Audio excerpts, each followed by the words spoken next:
ओवैसी जी से मैं कहना चाहता हूं कि आपके मकान जो है उसके पेपर वो कहाँ पे हैं? वो म्यूनसिपलिटी में है या सब रजिस्ट्रार के पास में है या डीएम के पास में है या तहसील में? आपकी जो खेती है, जो बागान है, उसके पेपर किसके पास है? मतलब वो पेपर सारे डीएम, एसडीएम, तहसील में होने चाहिए।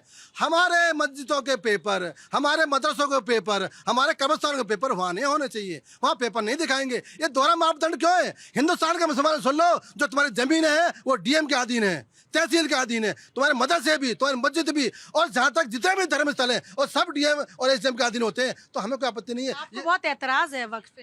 नहीं, एतराज नहीं है। अब वो जो बेड़ी थी ना इनकी, जो बेड़ी थी अशराफों की, वो खुल गई है, तोड़ दिया मोदी जी ने। मोदी जी ने ऐसी बेड़ी तोड़ी है क्या वो बेड़ी के छल्ले सब पसमंद समाज घर में जाने वाले हैं। साथ और भी लोग हैं या सिर्फ आप ही झंडा बुलंद कर रहे हैं अभी तक?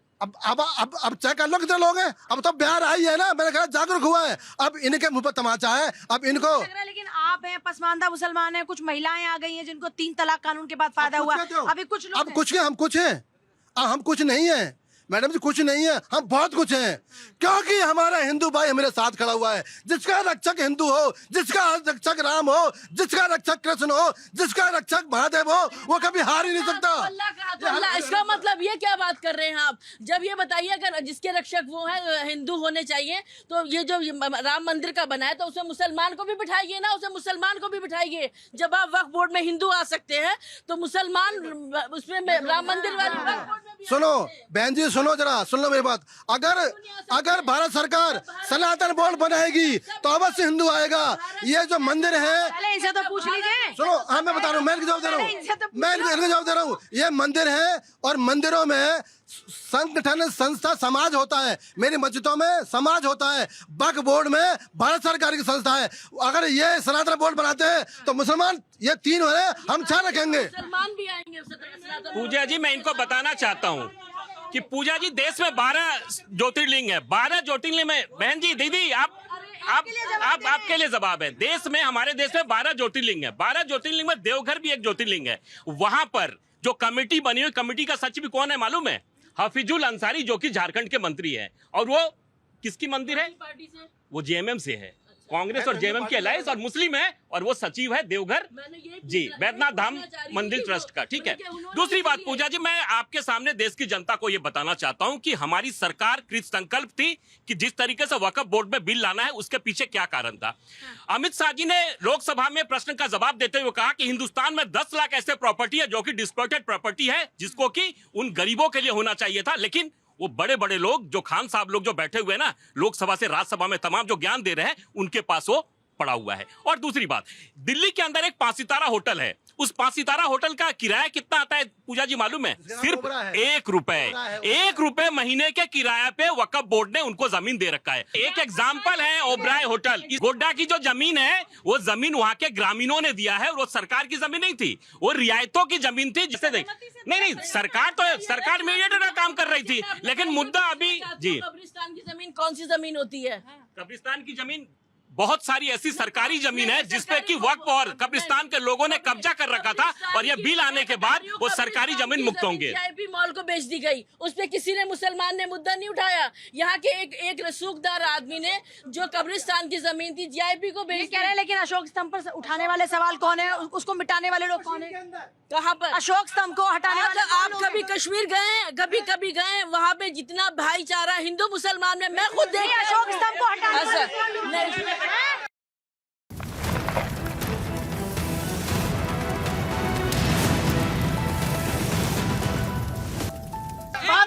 एक मिनट, वही भाईचारा जहां 90 में चावल के डब्बे में काट दिया गया था, वही भाईचारा।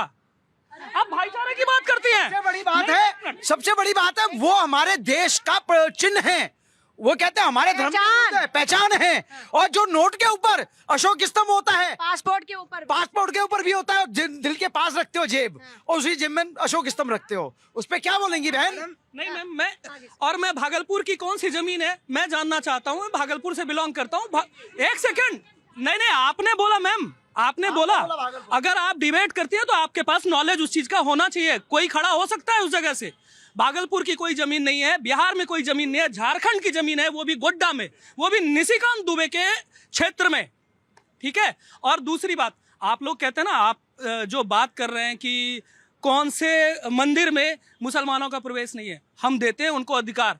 गुरु गोरखनाथ के यहाँ जाके देखिए, गोरखपुर में, आप तिरुपति में देखिए, आप कहाँ हम नहीं देते हैं। हम देने के लिए तैयार हैं। आइए, आपके अंतस में अरे रसखान हुए हैं, अरे इसी हिंदुस्तान में रसखान हुए हैं, मलिक मोहम्मद जायसी हुए हैं, यही रहीम हुए हैं, यही कबीर हुए हैं, कहाँ नहीं है। हम उनको अपनाने के लिए तैयार हैं, लेकिन आप नहीं अपना सकते मैम, आप नहीं अपना सकते। मैडम, मस्जिद में हम गीता नहीं पढ़ सकते, हमारे यहाँ कुरान पढ़ा जा सकता है। इन्होंने बोला भाईचारे की बात है। नहीं मैम, अमरनाथ यात्रा होती है, अमरनाथ यात्रा होती है मैम। अमरनाथ यात्रा में मैं आपको बता देता हूँ, 3 कमांडो आपके पीछे लगे, 2 कमांडो आपके आगे लगे रहेंगे, 3 कमांडो आपके पीछे लगे रहे, तब जाके अमरनाथ यात्रा कर सकते हैं। अब पूरे आप कोने कोने में देखे होंगे ना, अगर जो भाई गए होंगे अमरनाथ यात्रा में। मैडम एक मिनट, भाईचारे की बात हुई है, कश्मीर में भी भाईचारे की आप बात कर रही है ना। मैं आपको बता देता हूँ, आप कोने कोने देखेंगे, जैसे चिड़िया पक्षी होती है ना, वहाँ हमारी आर्मी खड़ी होती है कि हमारे जो यहाँ से जनता जा रही है, लोग जाए, उनको नुकसान ना हो। आप भाईचारे की बात करते हैं कश्मीर में? भाईचारा नहीं है, आप ये नहीं है मैम, कश्मीर में भाईचारा। जिस दिन भाई अमरनाथ से जिस दिन हमारे फोर्स हट जाएंगे, उस दिन मैं मानूंगा कि हमारा भाईचारा लेकिन जब पहलगाम हमला हुआ तो वहाँ पे वही भाईचारा कुछ लोगों ने निभाया था। वहाँ पर लोगों को बचाने वाले, लोगों को उठाने वाले, आप इसको दरकिनार नहीं कर सकते मैडम। अभी कुछ चुनिंदा लोगों की खातिर आप पूरे भाईचारे को बदनाम नहीं कर सकते। अभी भी इस धरती पे कलाम साहब जैसे लोग जिंदा हैं, हम उनको मानते हैं। जिस धरती पे कलाम साहब लोग पैदा हो जाएंगे, हम उनको दिल से लाएंगे। ये 1990 के बाद, लेकिन जब 1990 के बाद और अशफाक पैदा होंगे तो इनको हम खत्म कर देंगे। तो अखलाक अशफाक तो किसी को नहीं चाहिए ना। इन भैया ने बड़ा चिल्ला के बोला कि वहाँ पे इतनी सिक्योरिटी में करते हैं। आप कोई गए, आप जाइए, देखिए पूरे वैष्णो देवी में, देखिए कश्मीर के अंदर बकवास यहाँ बकवास करने से आपकी बात खत्म नहीं हो जाएगी, फालतू फट में चिल्लाने से आपकी बात नहीं हो जाएगी। पूरे वैष्णो देवी में पूरे मुस्लिम भाई पूरी सेवा पूरी कराते हैं हिंदू यात्रियों की।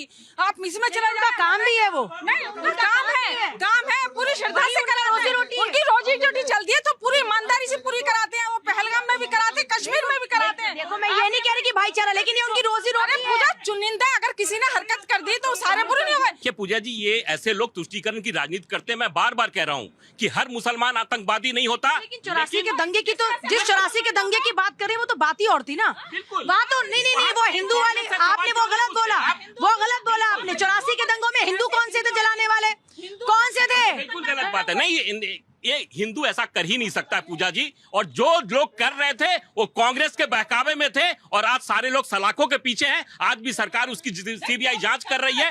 लेकिन दीदी, मैं आपको बताना चाहता हूं, जो जम्मू कश्मीर के भाई लोग बात कर रहे हैं ना अशोक स्तंभ की, आज का बिहार तब का मगध के राजा होते थे अशोक, और जिनके नाम पे स्तंभ लगा है ना, वो देश आज भी उनको स्वीकार करता है। लेकिन जम्मू कश्मीर के अंदर, बिहार में, इसी वक्त की बात मैं इसलिए इस मुद्दे पर आया, वक्त का सबसे ज्यादा विरोध अगर कहीं हो रहा था तो बिहार प्रदेश में हो रहा था। लेकिन बिहार के, चूंकि बिहार चुनाव का स्टेट है, और कांग्रेस और इंडी गठबंधन को यह लग रहा था कि मैं इन मुद्दों पर आऊंगा तो तुष्टीकरण की राजनीति के तहत जो मुसलमान हैं वो हमारे पक्ष में आएंगे। लेकिन कल के अंतरिम आदेश के बाद वहां के मुसलमानों को भी पता चल गया है कि सरकार जो कर रही थी वो सही कर रही थी, और वहां चुनाव में भी इसके परिणाम देखने को मिलेंगे। पूजा जी, खेल क्या था? मेन खेल जो है वो बताऊं आपको। मैं अभी नाम लिया था ओबराय का पेपर में 1 रुपया है, लेकिन वैसे करोड़ रुपए जाते हैं। और खाली बावरी मस्जिद कभी गए हो जहाँ पे ये मेवा मिलती है, वो टोटल बफ की दुकानें हैं, मात्र 50,000 रुपये महीने का किराया है। और ब्लैक में कितना किराया जा रहा है, ये डाटा सरकार के पास कलेक्ट किया डाटा ने, कि जो धनवान व्यक्ति, जो अशराफ लोग, जो लोग सत्ता में बैठ कर मलाई खा रहे थे, जिन्होंने बफ पे कब्जा कर रखा था, उन्होंने तो लूटा है। और वो पैसा जो ब्लैक के साथ वाले लोग कौन सी पार्टी के लोग हैं वैसे? कांग्रेस। मैंने तो जड़ जो है जननी, जो इसकी देश की जो बेटा गर्क करने वाली है, वो कांग्रेस ने है। बेड़ा गर्क कांग्रेस ने किया। क्यों किया? 2 भाइयों को काट कर अलग कर दिया कांग्रेस ने। अगर कांग्रेस नहीं चाहती तो देश का बंटवारा नहीं होता, हिंदू मुस्लिम नरसंहार नहीं होता। वक्त वोट दिया तो उन अशराफों को हाथ में दिया जो धनवान थे। इसका क्या जवाब है? कांग्रेस के प्रवक्ता ज्वाइन कर गए हैं, मैं जल्दी से। ये भारतीय जनता पार्टी की बी टीम है और इसी तरह की भाषा का प्रयोग करते हैं। इसमें कोई नई बात नहीं है, और ना मैं इस बात का वो। और देश के लिए जो कांग्रेस पार्टी ने जो किया देश के लिए, वो किस पार्टी ने करा? जिन पार्टी की तारीफ कर रहे हैं, जिनके लिए खड़े हैं, वो पार्टी तो अंग्रेजों के जो है मुखबर थे वो लोग। तो आप देखिए ये लोग क्या है, पैसे इनको जो है फंडिंग होती है ये भारतीय तो गलत बात हो गई ना। अब अगर अपनी बात रखें, आप कह रहे हैं कि फंडिंग हो रही है, कल को आपका कोई बात रखनी है तो उनके लिए फंडिंग हो जाएगी बिल्कुल क्या? बिल्कुल। देखिए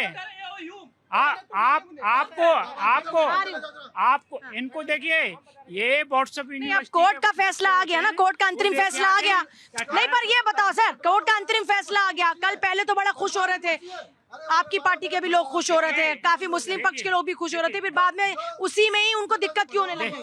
देखिए किसी को कोई दिक्कत नहीं है, किसी को कोई दिक्कत नहीं है न। इस तरह की भारतीय जनता पार्टी इस तरह से देश को उलझाने में लगी हुई है, इसी तरह के मुद्दे लेके आती है जिससे लोगों में बेरोजगारी और भुखमरी, देश जो आप देखिए 85 करोड़ जो लोग देशवासी जो 85 करोड़ देशवासी जो फ्री में राशन ले रहे हैं, गरीबी की तरफ देश जा रहा है।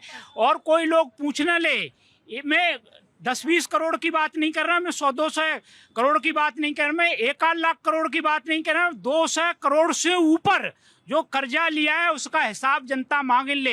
इसी तरह के मुद्दे, इसीलिए ये लोग भारतीय जनता पार्टी के लोग, जनता को नहीं चाहिए क्या ऐसे मुद्दे? नहीं, मैं तो कह रहा हूँ कि वक्फ बोर्ड पे जो शिकंजा कसा जा रहा है वही करोड़ों की संपत्ति हम जो है सरकार को लाकर देना चाह रहे हैं, गरीबों के लिए, यतीमों के लिए। उसी से हॉस्पिटल बनेगा, IIT बनेगी, एम्स बनेगा। हम तो वहीं से जो कांग्रेस ने पिछले 70 सालों में जकड़ ली थी वही जकड़न छुड़ा रहे हैं, तो अकड़न हो रही है कांग्रेस को। जकड़न छुड़ा रहे हैं तो अकड़न हो रही है कांग्रेस को। वो इन्होंने जब एक मुद्दे से जब भटक जाते हैं ना, देशवासी को ये गुमराह कर देते हैं, तब आप लाइन पे क्यों नहीं ला आप देखिए विपक्षी पार्टी का तो काम है जनता को लाइन पे लाना, तो क्यों नहीं लेकर आ अरे रहे हैं लाइन विपक्षी पर? पार्टी, और वो भी तब जब आपकी इतनी यात्राएं चल रही हैं, सरकार आप जनता के बीच में सड़कों पर हैं। देखिए जनता के बीच में सड़कों पे हर चीज उठाते हैं। विपक्ष ये पार्लियामेंट में कहते हैं विपक्ष नहीं चलने दे रहा। आज की चर्चा में फिलहाल के लिए इतना ही। तमाम खबरों के लिए आप देखते रहे भारत 24।